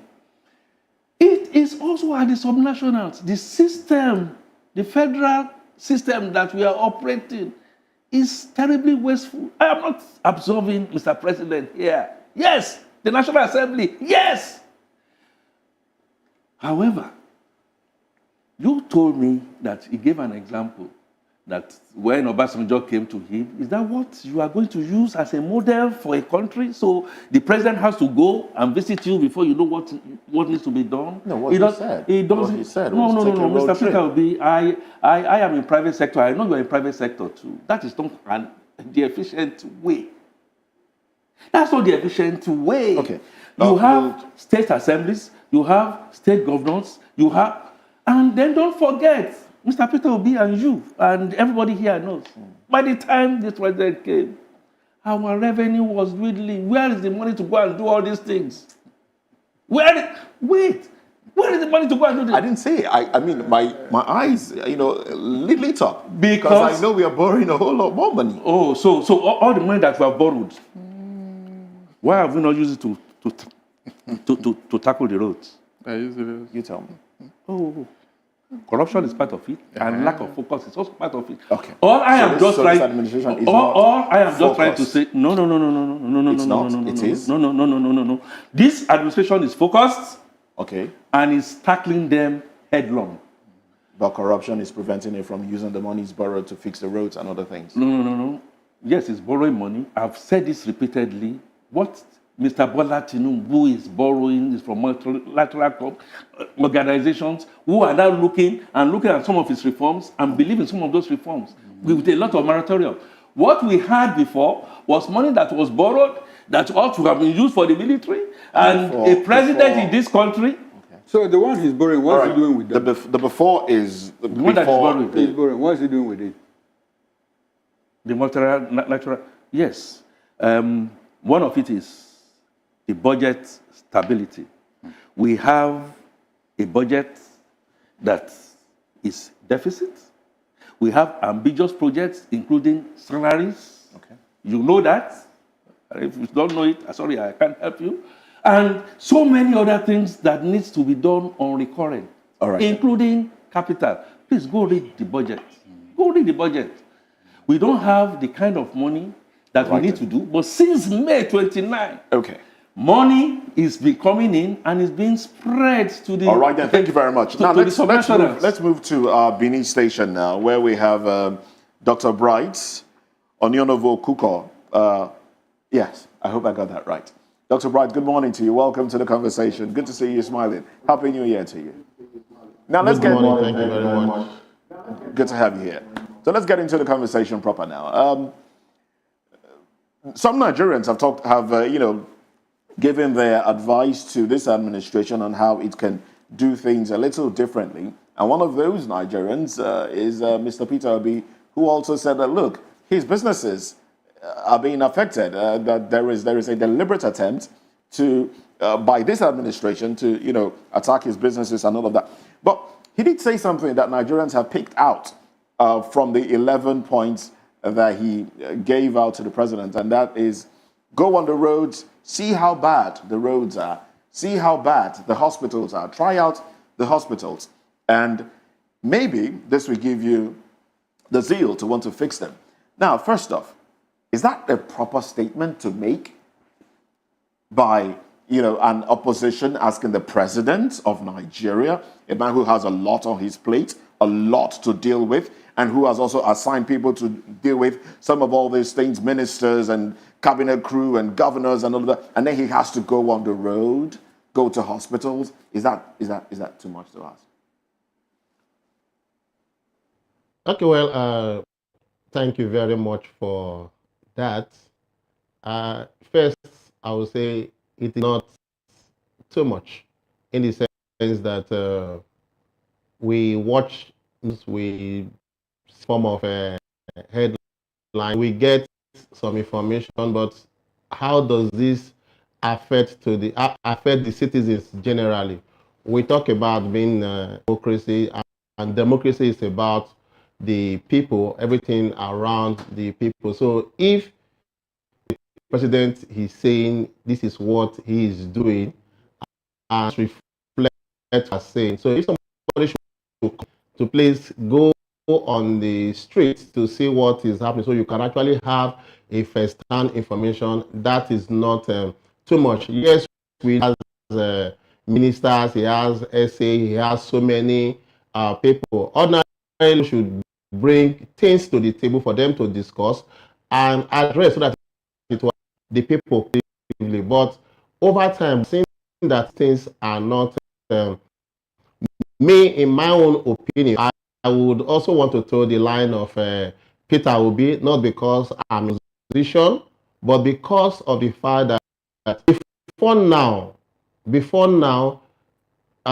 President Bola Ahmed Tinubu has been front burner agitating Nigerians about that the government to do to improve Nigeria as a country to the benefit citizens. They wouldn't want definitely need to make reference in the opinion of President Goodluck Jonathan. President Bola Ahmed Tinubu was very, very prominent in the face of agitating in the name of we want to support the people, and I think that was what even brought Buhari in, and now he is on. I don't think anybody should remind him of the things that are true are suffering, because at one point he was speaking the side of the masses, and now he has gone to the other of the divide. Does that come and remind them? Right from the day he was sworn in, a lot of changes took place in the market.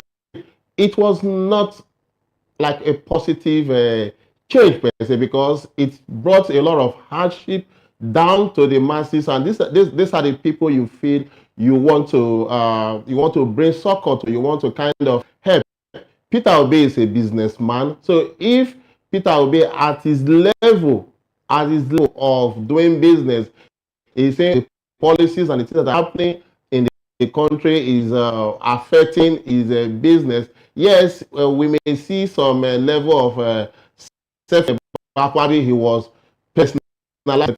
Actually, it's not only his business is being affected, millions of Nigerians are being affected. So if based on his position, the president would hear his voice, and whatever thing he has said is making as a form of headlines, is a call to the president. Yes, what are your ministers actually doing? What are the people that you have employed actually giving you the right feedback?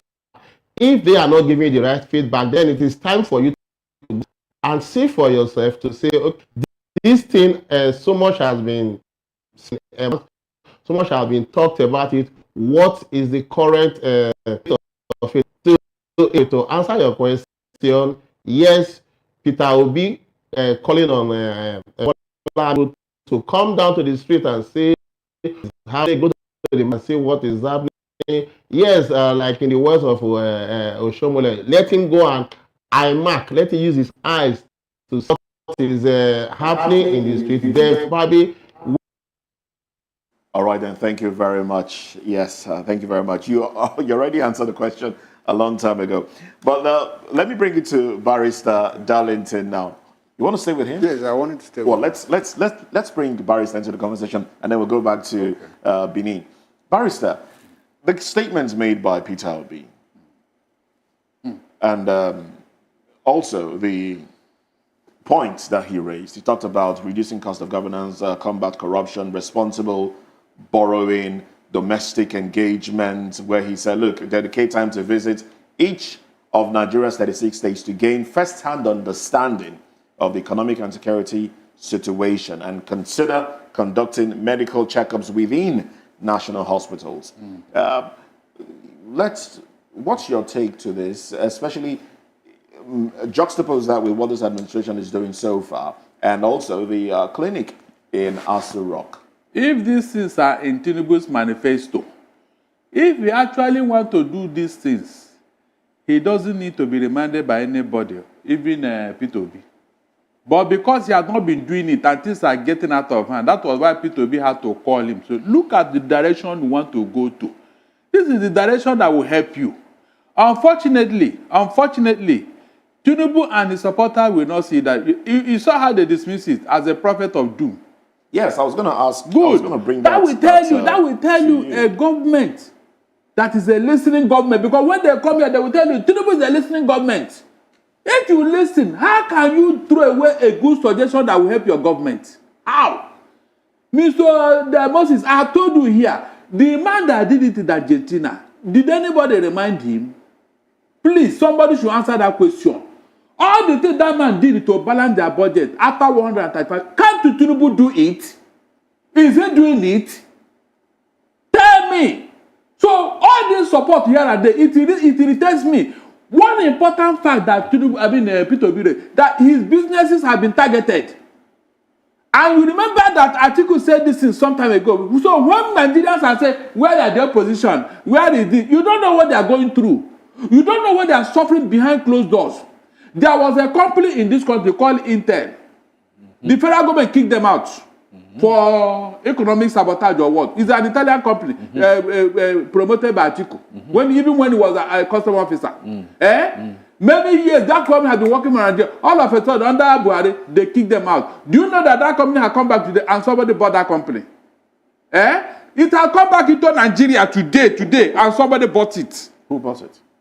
You want me to tell you who bought it, so that what will happen? The ones I told you before, what do you do with them? Are you afraid to tell me who bought it? No, I am telling you facts. The woman, Bala Hadiza, who was at the managing director of Nigerian Port, have you asked why she was kicked out? Barrister, are you afraid to speak your mind? Which you are afraid? No! You feel like when the time comes, listen, when the time comes, hold on now, when the time comes, you know me very well, you know.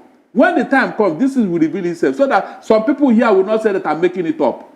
Remember what happened with Asari de Kubo now? That one put to all the lies and all the deniers. Now, what Peter B told Tinubu, please, can somebody tell me one single thing that is wrong there? But look at how they took it. If Tinubu had been doing all this, my dear, by now this economy would have been looking up. No doubt about it. You remove subsidy. You now want to go and borrow money for IMF. That the IMF is supporting you. Why would they support you when you are giving them money, our own money? You are using 15 trillion naira to service debt to this year. Okay. This year. And now, who is going to benefit? IMF and World Bank. So why would they be happy with you? And somebody said that he's going to borrow money. The one you have borrowed so far, what do you do with it? Nothing. Nothing to show for it. Except what? Profligacy. Mr. Moses, few months last year, I think that was middle of last year, the Financial Times of London said that they don't know the source of Tinubu's humongous wealth. Okay. And just recently, this corruption fighter told us that our own President Tinubu, is number 3 in corruption worldwide. Number 3.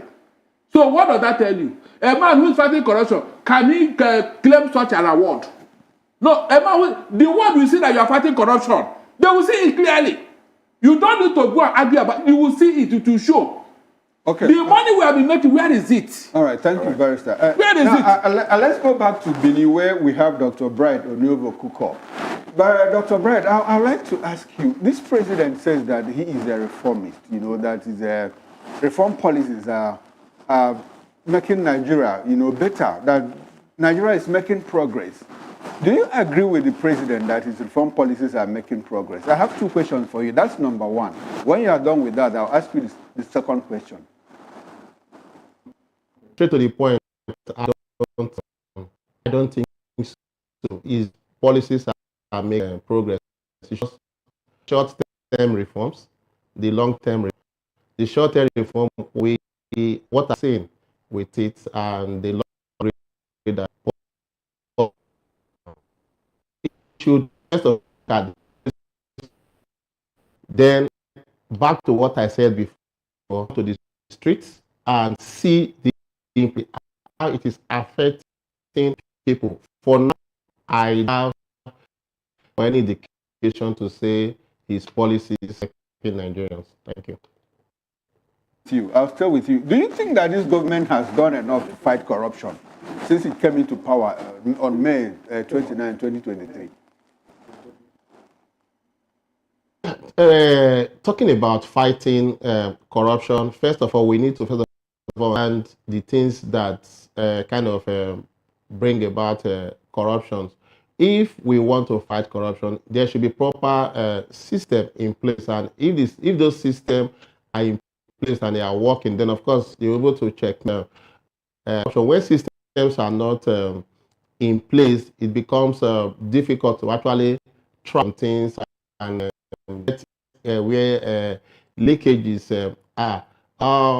Obviously, from different angles, before he even came into power, there has been allegations of corruptions and similar things, and this has not, there has not been practical step to say, okay, I actually want to fight corruption for it to have reflected in the lives of the in the lives of the people. And for me, I don't want to agree that at the moment they are fighting corruption the way it should be. There are still a lot of leakages. There are things that are not being checked, and the Nigerians also have not even been able to even a little percentage of trust in this. It has done in 2 years, but like 2 years of being in of office. I don't think that trust has come. What we actually just say going on is well, it appears we don't have a choice. Let's make do with what we have. I don't think that thing is good, because if you check the various ministries, agencies, you still see that what they say and what they do is not reflect. When you hear millions of naira for subsidy, that it is not written on the lives of the people. Where is it going to? Then obviously there are some in there. So if I want to, I've not that system has been in place to actually meet the corruption in our system. So I don't want to think so. If there are very much, Dr. Bright. All right, thanks very much, Dr. Bright. Let's come back to the studio here. Barrister Darlington, Mr. Peter Obi also asked the president to receive medical treatment here in Nigeria. You know, if you recall, like last year, we had in excess of 2.4 billion naira earmarked for ACCUSES Clinic. That's 2023. In 2024, we had similar amount of money, you know, earmarked for ACCUSES Clinic. Now, we have a president, you know, and some senior government officials who always embark on medical tourism abroad. Is it too much to ask for the president, you know, to get treatment in Nigeria? Buhari, recall that when Buhari was campaigning, he said he wasn't going to travel abroad for medical treatment. But for the 8 years he was in government, you know, when I think he had an ear problem. He also treated it in France and all of that. So is it something that is in the DNA of APC, or like, is it too much to ask for from Peter Obi? Good. Mr. Okoro, it is not too much to ask for a government that came to change things. For a government to come out that came to reform Nigeria, it's not too much. The only thing is that they have been living a flamboyant and profligate lifestyle with our money. If they are going abroad with their own money, I won't bother. Mr. Okoro, I will not care. But this is your taxpayers' money that they want to fritter away in foreign land. I told you here that an American president will never leave American soil to go for holidays anywhere. That was why Camp David was created. For American president to go on holidays, Camp David, go and check. That's where they go to whenever they are going on holiday. They can never leave American soil to go and stay in one country for a day. It can never happen. But here, they do it with levity. And some people will come and tell us that, look, it has been going on since Adam and Eve. Therefore, it must continue. That other president went to take treatment abroad. That other president borrowed money. If it stopped under your watch, what will happen, Mr. Oko? Is there not somebody that will correct what is wrong? Is there not somebody that says, no, this thing is wrong, let me do it right for once, so that posterity will judge you right? Is that not what we have been shouting here? But most times, their supporters will not let us see here. They will tell you, yeah, things have been going bad. Things are Nigeria is not working. It has been like that since Adam and Eve. Therefore, TINUBU cannot do it. Are you serious? If you cannot, why not even leave us where you met us instead of making things worse? Exactly. Like now, how many of our presidents have collected such an award as the #3 most corrupt leader in the whole world? How many of our presidents? Can somebody tell me? All right. How many of our presidents? You can see now. Those are what? It doesn't sync well with them. When we are saying that things are not going well, you made a better economy according to you, and it's your party that left office. Why are you not fighting to correct the impression? Do things right. All right. The one that is paying me most, Mr. But listen very well, because when this subsidy was removed, all of you are jubilating. That have the subsidy removal, have you solved your problem? Where are the poor people that are benefiting from subsidy removal? Where are they? Mr. Okoro, where are they? They told you the poor will benefit. Where are they? You want to go and borrow money to cushion the effect of subsidy removal. So did you remove subsidy? Did you remove it now? Barrister Darlington, we're running out of time. Let me come to you now, Mr. Ake. I would like you to wrap this with your concluding thoughts as well, because we're running out of time. Before the question is, do you consider, or do you align with Felix Morka, who, on behalf of the APC, has labeled Mr. Peter Obi a doomsday prophet? The way of politicians, it's not for me to align with politicians. Okay. It's, I mean, even if the other way around, that is the way of politicians. But let's face the facts. Let me start from where this is as my concluding thoughts. Yes, my concluding thoughts. The Bola TINUBU, according to just go ahead and respond. A communication that he read online is it's a corrupt politician. I also saw a publication that indicated that Bola Ahmed TINUBU is amongst the 21 most influential leaders on earth. Secondly, he talked about the fact that the subsidy, where is the money going to? Please, also listen to what Peter Mba just said. The money is now going more to local governments, if the state allow them, and the state governments. Peter Mba is doing fantastically, wonderfully well, as Mr. President is going to, when he goes around, because he said he does not know where that is going to. Now, I agree with Mr. Peter Obi. Cost of governance, the issue of medical tourism. It is not Mr. Peter Obi that first has made that statement. Even within the APC, even within the NMPP, even with the PDP, even within the social, people have always been saying that. So I am in alignment. So three things I would therefore say, apart from the fact that Bright has said that he doesn't feel the policies have gone. I've just told you about one. More state governors are now able to pay minimum wage. Secondly, we have a policy that is going to change the direction of Nigeria. All right, then. Right now, the tax reforms. The tax reforms. We have to. It's your concluding thoughts. Yes. Okay, and I just told you, the local government administration, the state police, these are positive things that has happened in 9 months. It has never happened in the history of this country. I give kudos to this president, and I give him the best of the best. Now, all right, thank you very much. Now let's go to Barrister Darlington. Yes, Barrister Darlington, he can continue to say what he needs to say. Barrister Darlington, let's have your concluding thoughts now. And I would like you to give it short. Listen very well. Whenever you enter an airplane, whether local or international, after all the preambles by the hostess, how to make use of the whatever, and the plane takes off and stabilize. The next thing you hear from the pilot is ETA, estimated time of arrival. Yes. He will announce it. Yeah. Go and check. What if TINUBU is telling us, when are we arriving at that place? He has 4 years. When are we arriving? You see, whenever I want to play pranks with you, he will tell you, I will do it. So you don't and you leave it open. You understand? You will leave it open. No time. All the policies, please. Can we put a timeline? Can you please wrap up your concluding thoughts? Yeah, what I'm saying is, what am I saying in essence that you see this thing about pulling down the businesses of opposition. Yes. That will be the last straw that will break the camel's back. All right, then. Thank you very much, Barrister Darlington. Nobody went after his business. Nobody went after his business when he was in opposition. Let's go to Benin Station now, where Dr. Bright Onyovo Kuko is standing by. Let's have your concluding thoughts in 30 seconds, please.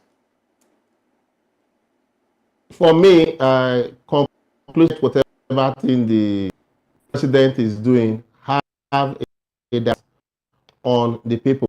The people feel it. They are saying, in talking about civil servants or federal government workers, how many of them make up the population, the country as it is? So to use those ASO Rock, how many people attend ASO Rock? ASO Rock place comes where are and what passing through. Let's use time data. Nigeria has so many promises, so many policies about implementation, and the implementation that will affect the life of the people, not tomorrow, but today. How far we can go, we're absolutely out of time.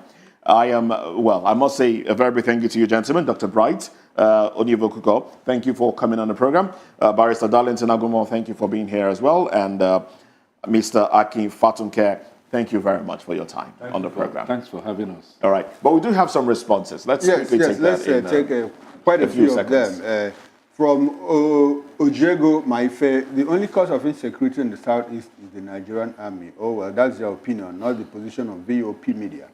Now, Theodora Angoleka says, Igbos are not safe in Nigeria. Still your opinion. Fruitful Vine says, Oga, because you are saying the truth, they will not allow you to talk. I don't know which Oga he's talking about. It's me. Fruitful Vine, allow Asari to finish what he's saying. And from Augusta, I come to understand that Asari himself is Nigeria, that no law will hold him for anything. Tell us. All right then. All right then. We still have this man in the studio is TINUBU man. Don't expect anything more than. All right then. Okay, that's about. Thank you very much. Thank you very much. That's about all we can say. I'm proud to. That's it on the show. There are two men in the studio. There are two No, men. he said that man. He claimed it. I claimed it. And I'm a woman, Abin. Well, that's That it on the man. show You claim today. it. I am the one. And, we You have are to the one. say You claim that- it. He's doing well. We have to say that the opinions made here are not the position of VOP TV. Well, I am Moses Humphrey, wishing you a beautiful time. Join us again at 9 o'clock for newspaper review. Bye for now. And I am Chukuma Okoro. Enjoy the rest of your day. Bye for now.